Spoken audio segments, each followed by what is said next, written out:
เป็นมากนะเป็นมาก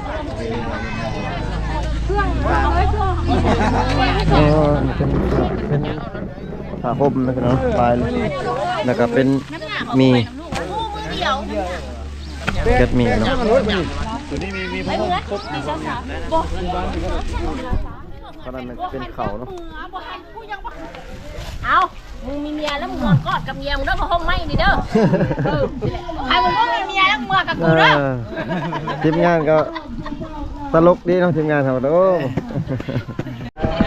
ป้ามีแต่ผมงามสวัสดีกูมาแต่เช้าถ่ายคนเดียวว้ามีแต่ผมงามพี่น้องเอ้ยสาวนะคิดว่าฮักตื่นนอนบ่ฮักตื่นนอนบ่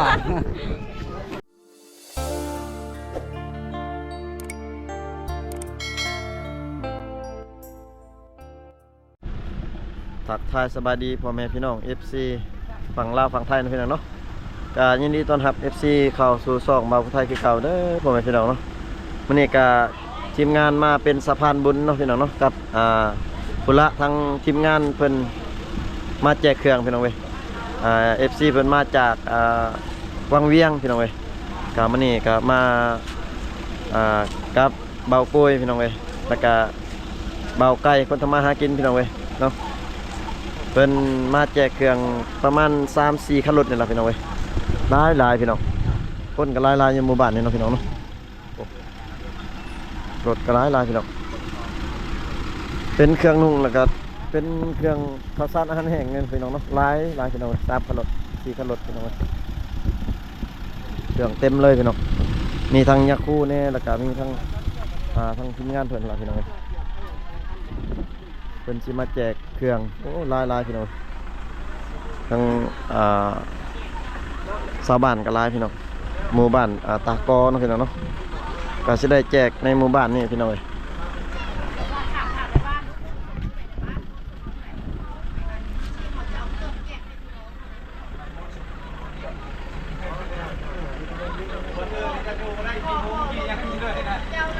โอ้โหเพิ่นสิแจกอยู่นี่เลยพี่น้องพี่น้องเอาลงเบื้องนั่นเหมือนปลาอีกัว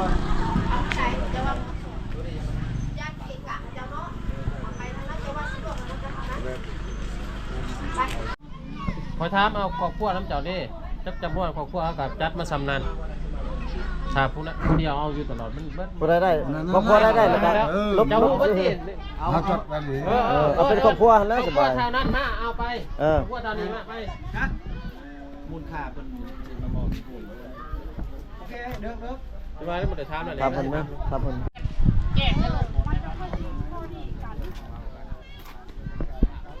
เป็นสิแจกเป็นครอบครัวนะผมเป็นรายชื่อครอบครัวแล้วก็สิได้ไม้ซื้อครอบครัวที่ได้รับเครื่องแล้วก็สิให้ออกไปเพิ่นว่าเนาะ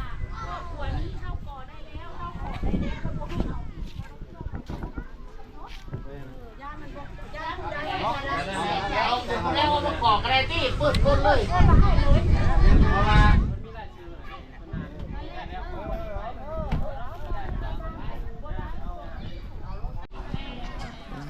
ลายพี่น้องประชาชนในหมู่บ้านนี่ก็ลายพี่น้องรอทางครับเครื่องเจ้าอย่าเปิดอีกเครื่องป่ะอีกเครื่องโอ้เด็กหน่อยนะ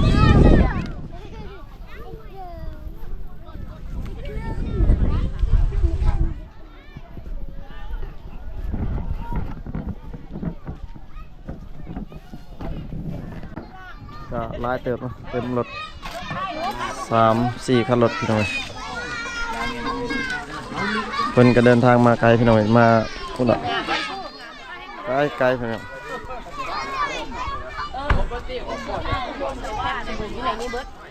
ครบทุกอย่างเลยเนาะครบทุกอย่างอยู่ในนี้เบิดเป็นผ้าห่ม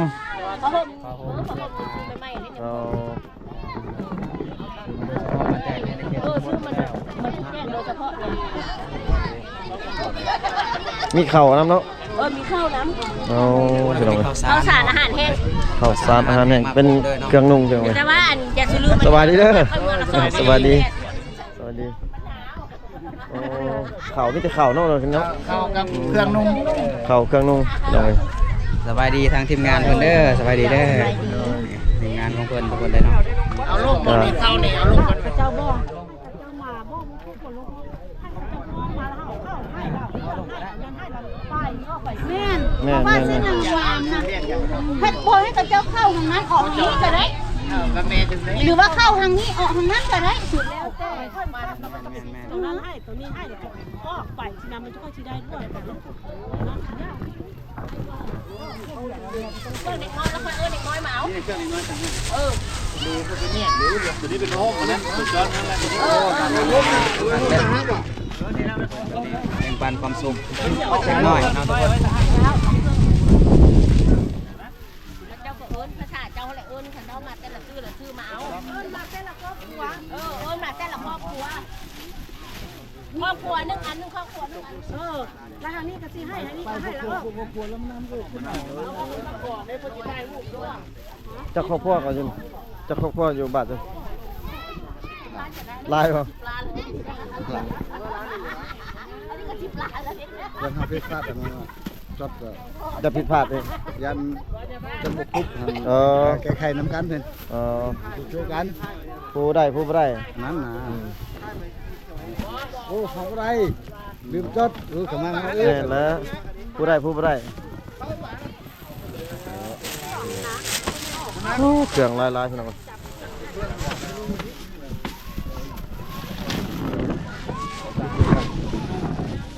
เครื่องลายแห้งพี่น้อง โอ้ยยังมันเหลือมันแจกกันเมื่อวานเดียวนี่ เดือบ่ ถึงไปเมื่อวานอื่นนะ บ่เกิดเลย แจกเมื่อวานเดียว บ่ทามเอาลงก่อน ครอบครัวแต่ละครอบครัวเลย นั่นแหละอย่ามันเรือมันบ่เรือบ่ เหลือ อย่ามันเรือแต่กันอันนี้ นี่นี่ก็เอาเป็นครอบครัวเลย ไปคน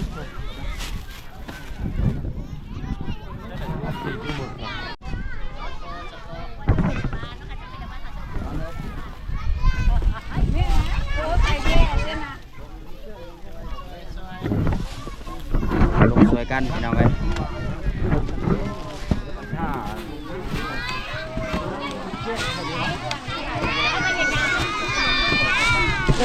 ลงคนมาไว้น้ำกันเนาะสบายดีเด้อนายบ้านเอาเป็นครอบครัวเนาะแจกให้เป็นครอบครัวมันจังบ่ซับซ้อนกันเนาะเอาเป็นครอบครัวและทุกคนเลยเนาะมันจังบ่ซับซ้อนจังบ่ได้ญาติกันให้กับเจ้าเรียนเป็นแถวเนาะเอาแล้วก็เมื่อเลยไปได้ก็ได้เพิ่นมาลายขนาดทุกคนเลยเนาะโอ้ลายคักเลย บ่อันนี้พี่น้อง มาเสื้อผ้ามาแค่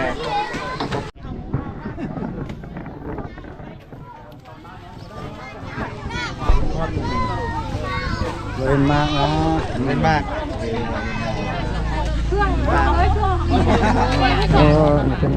ป็นผ้าห่มนะพี่น้องลายแล้วก็เป็นมี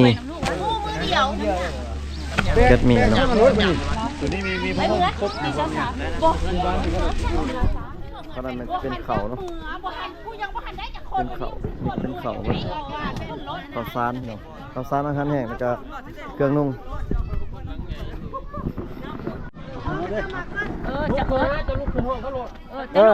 จะเอิ้น เจ้าเอิ้นลูก เอาใจนั่นละมาคนผู้ครอบครัวอื่นพวก เจ้านุ่งเป็นนายบ้านเจ้าครอบครัวเจ้าก้อนผู้นุ่งแล้วเจ้าข้อลูกบ้านจะเข้ามา นั้นน่ะ มันจะติ๊กครอบครัวเป็นก่อน ติ๊กรถเจ้าขนาดบ่ได้กับย่าติ๊กรถบ้านบ่ได้กับย่าเพราะบ้านต้องได้ก่อนกำลังลูกบ้านมาเอาเพราะบ้านได้ก่อนเอาสิบ่ได้ไอ้เป้า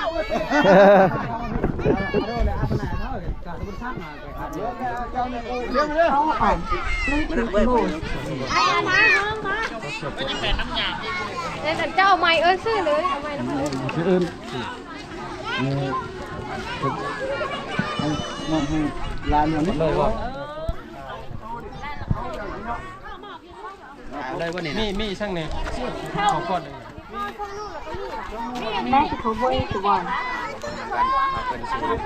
แต่ละครอบครัวเราก็สิให้ยังไง เรื่องไทยเด้อ ตัวแทนนายบ้านนายบ้านนายบ้าน ลูกในบ้านบ่น่ะอ๋อ โจมไปโจมไปบ่โจมไปบ่ มีข้าวมี พี่เด้อพี่เด้อ แล้วก็มี ไม่มาละ เสื้อผ้าพี่น้อง ไปได้บ่ไป ครับ ห้องน้ำ ขออนุญาตต้อง ใจไป ทางท่านในบ้านตะกอนนะเพิ่นสิได้ประกาศทางทองหัวหน้าอำนวยการห้องหมอเมืองสถานีแล้วก็ท่านบรีเนาะผมด้วยข้าพเจ้าประจันอ้องเนาะแล้วก็นางนกนางแต่แล้วก็นางรุ่นนี้เนาะแล้วก็ผมได้ทีมงานเนาะประกันมาสุขยุทางลูกหลานทางพี่น้องชาวบ้านตะกอยเนาะต่อไปก็ขอให้พ่อกล่าวหาพี่น้องลูกหลานพร้อมนะขอบใจเอาบอกนี่ละให้ชะงัดแบบนี้คือนอนเด้อข้าให้กูรู้มึงได้เตือนคนไหนครับบอกถ้าตัวกูรู้มึงเสียตัวอยู่อ่ะกินเด้อ ในบ้านเพิ่นประกาศแล้วถ้าใครมีรายชื่อมันให้มารับเพิ่นน่ะ แค่นี้แท้ ว่าแม่ คนมา2คนถือซอยกันเนาะสบายของ แม่แม่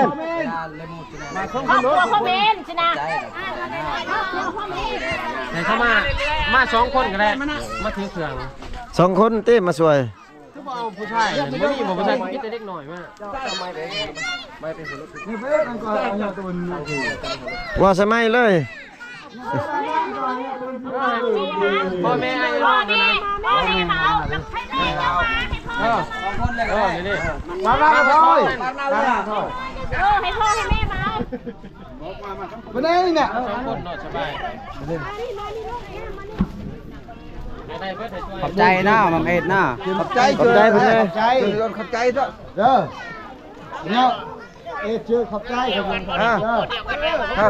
ช่างเนาะขอบใจเดียวลูกแม่ลูก ใจเด้อจังซี่แหละเนาะ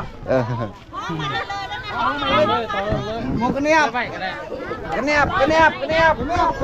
โอ้ลายพี่น้อง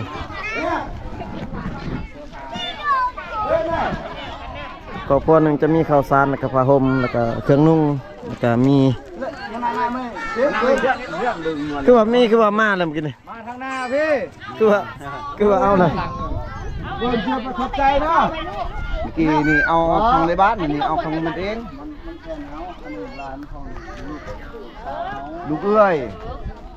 คือว่าครอบครัวเจ้านี่2คน บ่แม่น อันนี้อีนี่น่ะเราเอาให้ในบ้านและอันนี่น่ะเราเอง ลูกสาวให้ในบ้านเพิ่นตีกับครอบครัวนี่แล้ว ขอบใจ มีแต่ ใจ หน่อยไม่เอาพูด เอาไปได้บ่ ได้บ่า คือบ่มีผู้ใหญ่มาเอาเนาะ ใช่ครับ ต้องได้เก่ง ท่านพี่บ้องพี่บ้องท่าน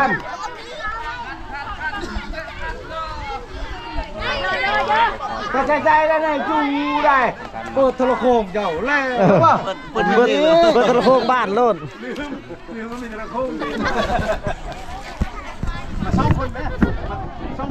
นักเออ ตู้เด้อพุ่นตัวใหญ่พุ่นคิ้วพุ่นหน่วยใหญ่โลด ตัวไหนให้ใครได้ดังฮัลโหล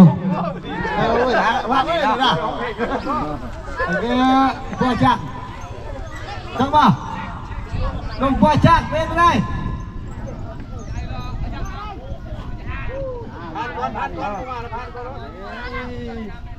เจ้าบ่กล้ามาบ่ได้ ผู้ใดมาเอากับติ๊กผู้ใดบ่ทันเอากับบ่พาติ๊ก มาเอาเด้อมาเอาเด้อ เฮ้ยนะเป็นนะ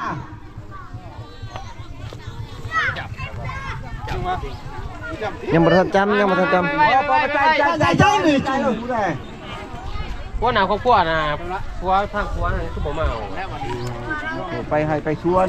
จะถึงเมียค่ะก็ตามนะการเชื่อใจอย่าคนไปเราจะไปใจ เขาบอกว่าใช้บริการผัวเมื่อกี้นี่ ไปวันนี้นะ เอาถือได้อยู่บ่ ไหนเอ็งจะสอนไหนเอิ้นมาผัวน่ะมีแต่งงแต่ก็คืนไหล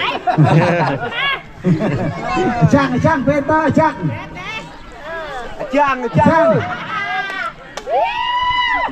มันไม่เห็นคนเวียงจันทร์นี่ล่ะอันได้เฮาเนาะไม่จริงนี่มันชิเก้งจนหัวบ่เป็นจัง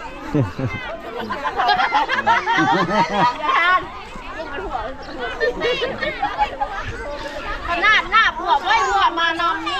มาไกลๆในรถบอกกับเจ้ามาไกลๆเด้อมาเด้มาไกลๆเด้ออันภาษาเจ้านี่มาว่าจะเหลือบ่ย่อวะ เดี๋ยว ปิดมาปิดไปอีก เราไปใจ นั่นแหละบอกว่าใช้บริการก่อนนะเอาให้ก่อนให้มันมานั่ง บริเวณนะเป็นตาบริเวณตาตาบริเวณ ผู้ชายไม่มีวะ ได้บ้านนี่ เห็นบอลนี่นะไอ้ใจจะบอกเห็นบอลนี่จะเห็นบอลนี่เจ้าผลิตก็เข้าเด้อจะเห็นบอล มาห้องเข้าใจ ยังบ่ฮอดคิวเนาะ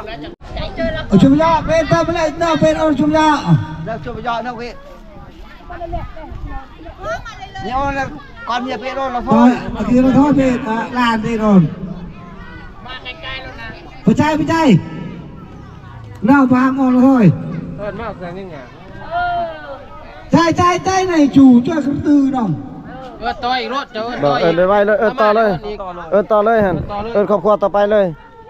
ไอ้ของไม่ไอ้ของผู้สาวได้มากูพอเลย ผู้สาวว่านี่นะผู้สาวโอ้ยมักแล้วผู้สาวนี่แหละมัก เรียด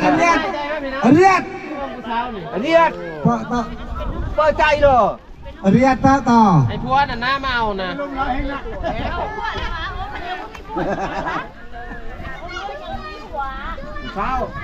โสดอยู่บ่ ชดอยู่ว่ะ มาแบบนี้แล้วโดนอีกติ๊กไปรถติ๊กไปเลยรถ ซ้ายหน้าเชิญเลยปตาท่าเชิญเลยเพื่ออะไร ผู้ชายชนล้อจะมาบ้าวันนี้มีเมียละมีแล้วไม่สนามเอาพวกจะบอกยังมาเอาลูกให้เมียมาแล้วอยากไปก็ไว้เลยนะ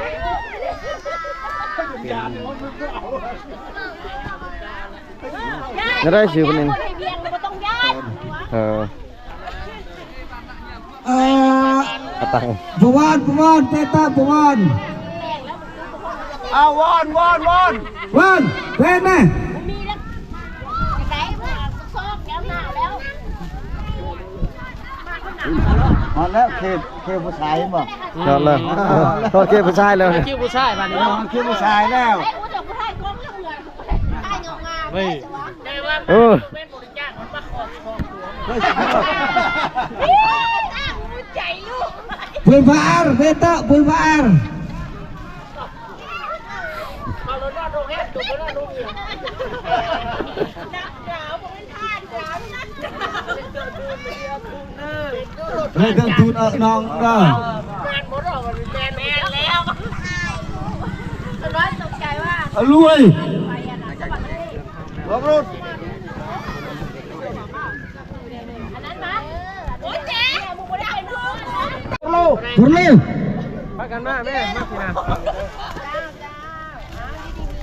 แม่รถเจ้าเลยเขาแจกขนมนิดหน่อยเลยแม่นี่นั่งกันชายเขานี่ เอาผู้ชายนะมาเด้อ เนาะ เด้อชัด มาลงแม่พี่น้อง จะฮอตเคี้ยวผู้หญิงอีกปอซิว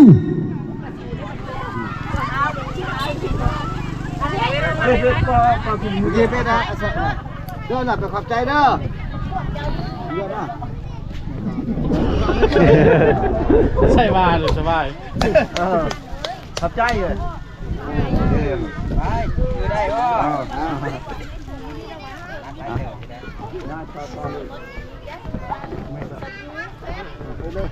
ไม่ตักก็กูนั่งจะกูนั่ง โ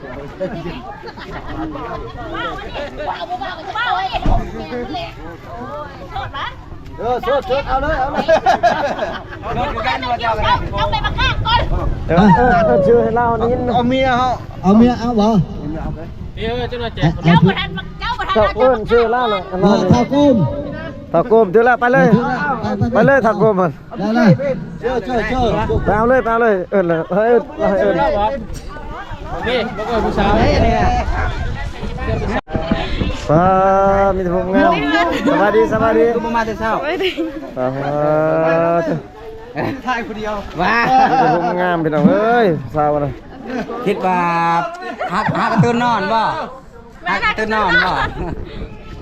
กูสาวบ้านตะกอนเห็นงามกัน ไปสาวบ้านได้เด้นี่ก็งามเลยวะมีแต่ผมงามพี่น้องเอ้ย ฮักก็มา เจ๊เอาไปเจ๊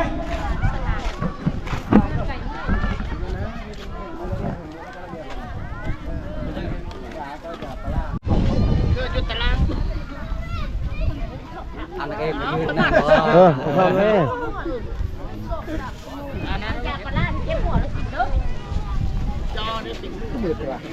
บัวล่านอกจากเอาบัวล่ากันยังต้องไง เจ้ามาฆ่าเองเจ้ามาแค่หากับลูกนี่ บัวล่า อ๋อนี่ก็ใหญ่สุด นอกมารับรถเนาะ มันจะจับ2ผมจับ3 พอได้ครับเป็นไฮไลท์คลิปนะ นี่จะนอนใหญ่ขนม เป็นไรเนาะ เจ้าเอ้ยตอนนี้ลูกไม่หลาน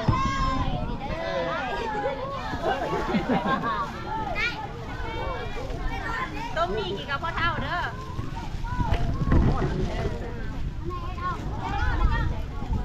เ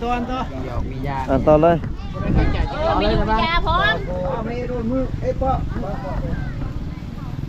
เฮ้ยบัวล่าเอาเบิ้งอันนี้เราเอาไว้ ไม่ใส่ แทนด้วยเอาผัวเรา เดี๋ยวล้างมาดิ เราเอาฮะแยกไปเด้อ พูนเอาข้าวพูนเอามึงมีเมียแล้วมึงนอนกอดกับเมียมึงเด้อมาห้องไม่นี่เด้อใครมึงก็มีเมียแล้วมึงมากับกูเด้อ ทีมงานก็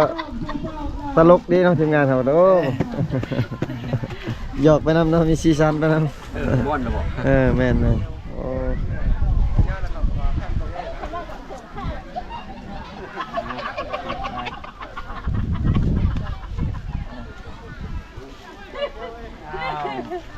เอาเลิกถ่ายกันแล้วบัดนี้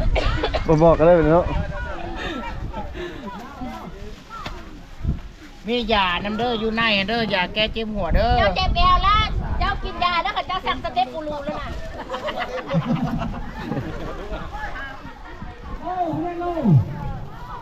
จักกิโลนี่ 10 โล 10 โลเนาะ 10 โล ถุงละ10 โล ครอบครัวละ10 โลเนาะแล้วก็มี อ๋อ หยั ตั ง วนึงก็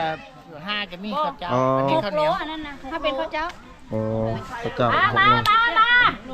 อีดมาเทสคนว่านะ ปะเอ็ด ไปอีดไปอีดไปอีดเอ็นมาชิวหัวไม่ใส่กูเบ้าหัวมาเมื่อแรงเด้อมันเด้อพบผู้เดียวเด้อเมื่อแรงเด้อเอามีลูกน้อยแล้วตุ้มกับลูกกับผัวเด้อ มียาปลาร้าเด้อแล้วลูกเด้ออยู่หั่นเด้อ ตุ้มกับลูกแล้วพอ ดีเจ็บหัวเจ็บแหว หัวกันเจ้าจังว่าจังว่าดังว่าจะให้เด้อ เดี๋ยวจะไหนบัดนี้นะใส่ในนี่บ่ล่ะ โอ้เอาไปได้บ่ ไปได้ปะ ได้อยืดนะ บ่ได้ค่ะลูกบ่ได้นะพามาเอานี่มาเอาเนี่ยกันมาเจ้านะล่ำก็ได้ล่ำก็ได้ลูกเอาผู้น้อยมาช่วยเลย กูบ่เอาพัวมา ไม่ล่ำมาด้วยมาช่วยกันนะ เดียวบ่ต่างกันใช่ มาช่วยเล่าช่วยเล่าหน่อย ช่วยเรา ช่วยเล่า เจ้าก็มาเอาช่วยเด้ช่วยเด้ได้ปะมาผู้เด้อซื้อลำนะ เน่ มาพี่ลำดวนเลยบ้าวะกูบ้าวะยังบ่ทันได้มีวะ ตัวจะจ่อไข่แดงเขาอยู่ได้หั่น ไปไป จ่อไข่แดงก็ได้ พี่น้องไอ้ปุ๊บเดี๋ยวนั้นเขียวพื้นที่เลย เจ้ากาบ่เกินลูกอยู่ตารางเด้อ ลูกก็เดือดที่ตัว ทีมงานก็ตลกดีนะพี่น้องบ่ม่วน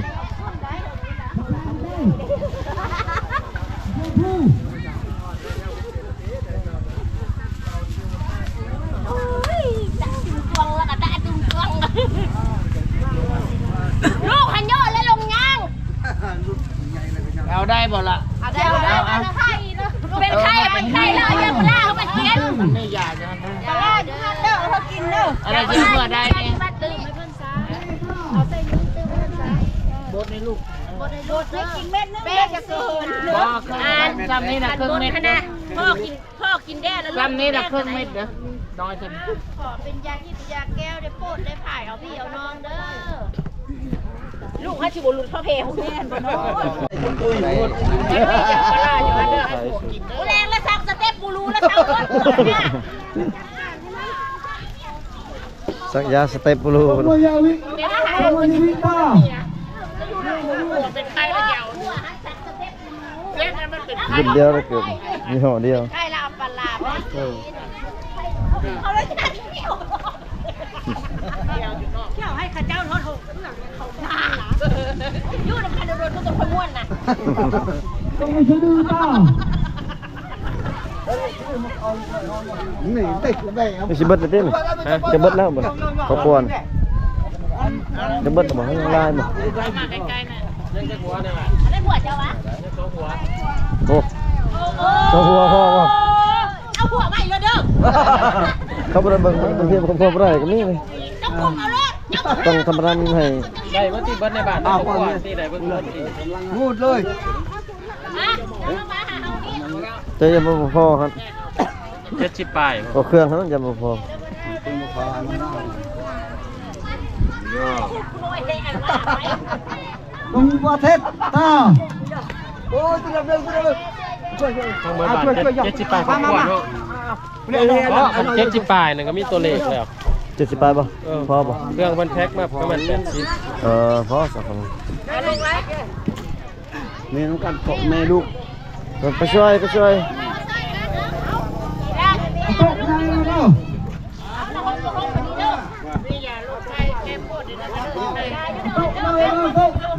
โอ้ยสามึกเอาให้แม่ตู้เพิ่น น้องสาวหมึกเพิ่นน้องสาวหมึก แบก ได้ลาย แบก เลย ช่วยเพิ่นเลย เจ้ายังหนุ่มน้อยอยู่เจ็บเล็บเลย พวกนาย เอ้าพอกันในก็มีบัดนี้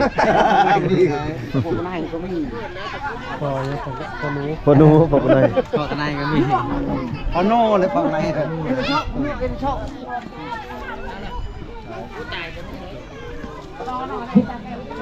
สมบูรณ์แล้ว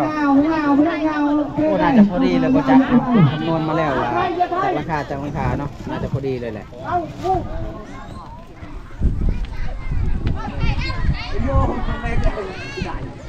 การให้ถึงน้อยมาเดี๋ยวบ่ต้องให้เขาเมื่อยเดี๋ยวจะได้บุญขนมได้บอกในบ้านนั้น ก็แจกขนมให้เด็กน้อย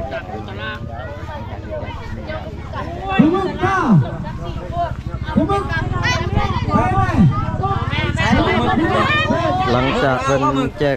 เครื่องของเรียบร้อยแล้วเพิ่นสิแจกขนมให้เด็กน้อยอีกเนาะเนาะว่าเพิ่นสิแจกขนมให้อีกเพิ่นแจกเครื่องแล้วเพิ่นสิแจกขนมให้เด็กน้อยอยู่ในหมู่บ้านนี่แหละพี่น้อง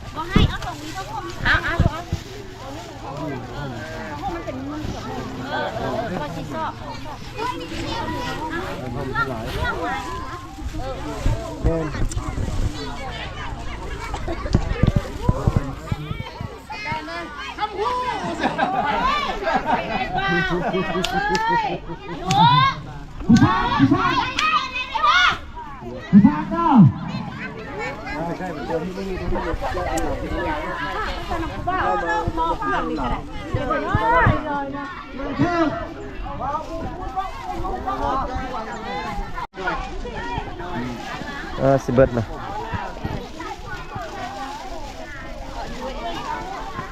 ประมาณ70หลังคาเนาะเนาะ70หลังคาเพิ่นแพ็คมากับเครืออยู่70บ่70นะ 70เต็มบ่ จังว่าเจ้าแล้วว่า70เมื่อกี้ 70ปลาย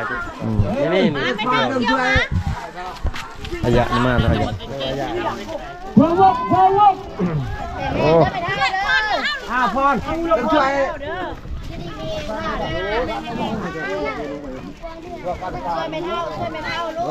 ดูกับร้านได้เลยนะ ยกร้านเอาบะร้านไปเลยไปเลย มาลูก เลี้ยงร้านอยู่กับร้านบ่ระวังในหัวสิทุกกับรถฮะระวังใกล้เข้าอยู่ น้อยเกิดวันนี้ วันนี้ เอาจะแล้วนะ โอ้ยทุกคนได้เลยลูก น่าเกิดวันนี้นะมาได้ เกิดวันนี้แข่งเกิดวันนี้ ดูเจเนาะเป็นเคสนึงแล้ว แข่งไอ้เนาะ ว้าวถ้าผู้เกิด เครื่องสมุนสามารถตับ แม่น แก้วเพลได้ของแก้ว แม่น เจ็บก็อดเอา ถ้ามาเกิดวันนี้บ่ว่าทำพวกนี้ว่าเกิดเป็นทิศแล้วสิบ่ฮู้ยัง ช่วยได้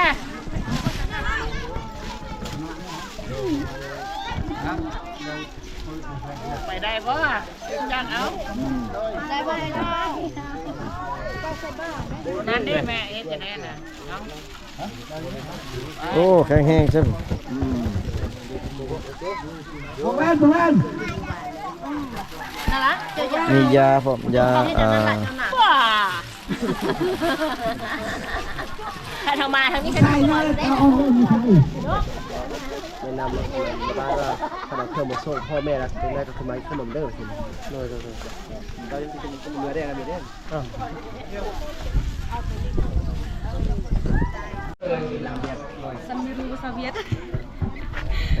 3 นี่ได้หรือบ่เครื่องน่ะได้เลยบ่ฮะ ทำอะไรไปเอาน้ำ ใช่คือว่าบ่เห็นพี่น้องได้เครื่องเลย ทำอะไรไปเอาน้ำข่อย นี่ได้แล้ว ฮะยังบ่ทันได้ได้แต่น้ำหวานเขาจะให้พี่น้องไปเอาอีกสักน้ำหวาน เขาให้เมื่อกี้นี่ ผู้บ่าวให้ รักเราอยู่รถรักคงไป แต่ว่าเครื่อง รักให้ เครื่องยังบ่ฮอดคิวพี่น้องติเครื่อง แม่ยังบ่ฮอดคิว ยังบ่ฮอดคิวเพิ่นให้พี่น้อง อันฮอตคิวจังไหนก็มีคือกัน บ่น้องคืองามขึ้นเนาะเดี๋ยวนี้เนาะพี่น้อง3คน กินแม่อยากไปกินบอยซุยยัน กินยังไรจะงามน่ะ กินเจ้าบะแดก มียังยุงครบน้องบ่ยุงครบบ่น้อง น้องไปหาหน่อไม้ เราพาน้องใหม่เลย ข่อยบ่ได้ไปใส่บ่มี ยุงครบเนาะ แม่น ยุงใหญ่ เราไปหาหน่อไม้ตลอดยุงลาย โอ้ยพี่น้องเอ้ยโอ้อันนี้มันเพิ่นแจกข้าวเจ้าอีกพี่น้องเอ้ย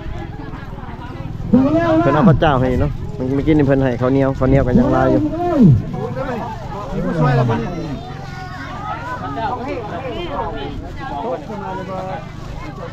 น้อยยังก็เขาเจ้าเลย ดอกทรายดอกทราย เพิ่นก็ซ่า ปลายครอบครัว ดอกทรายดอกทรายว่าโดยกระทราย เขาฮู้อยู่ดอกเขาบอกข้าวเจ้า ใช่เนาะ ประมาณนั้นแล้วพ่ออยู่ที่วันเล่นเพิ่นแพ็คมาเผื่ออยู่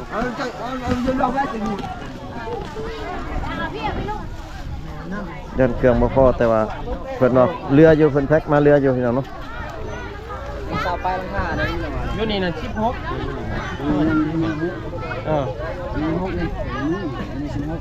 นี่ประมาณ16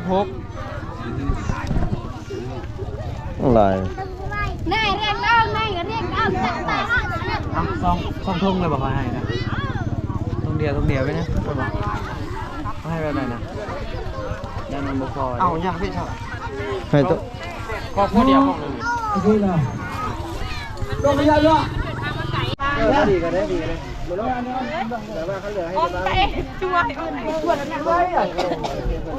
สรุปให้คนเรื่องที่สอง ช่องสาวว่าจะได้ ช่องเนาะเนาะ ตาประกอบแล้ว เรื่องเนาะเอาเยอะมั้ย เครื่องก็เรืออยู่พี่น้องเรืออยู่ 10 บาทครอบครัว ร้ายเนาะวานนี้ ว่าสินี่มันเกือบตาปลายมาสักปันนาที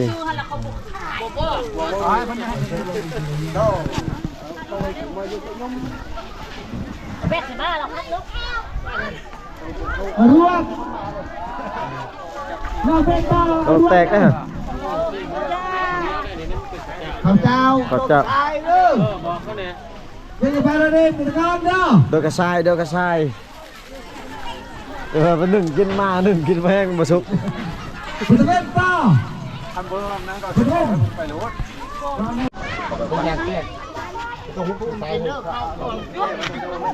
อันนั้นเนาะ การคิวหวานใจ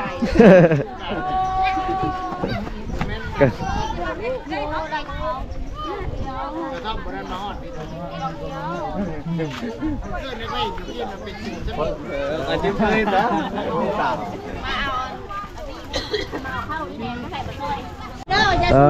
น้องสาวแคทเพิ่นมาเลยน้องสาวแคทก็มีหน้ามาเอาเลยพี่น้องเอ้ยโอ้สาวแคท จับอันนี้เด้อจมคนเด้อจมคนเด้อ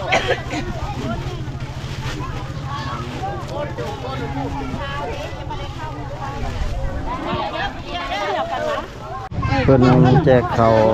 สารเครื่องนุ่งข้าวสารอาหารแห้งก็เรียบร้อยแล้วพี่น้องเอ้ยเนาะก็คลิปนี้ก็บ่าวไทยก็สิได้ขออนุญาตปิดคลิปไว้เพียงเท่านี้ก่อนนะพี่น้องเนาะขอบคุณใจ FC ที่เข้ามาติดตามมาชมคลิปแต่ต้นจนจบพี่น้องเอ้ยเจอกันอีพีหน้าเด้อพี่น้องเนาะ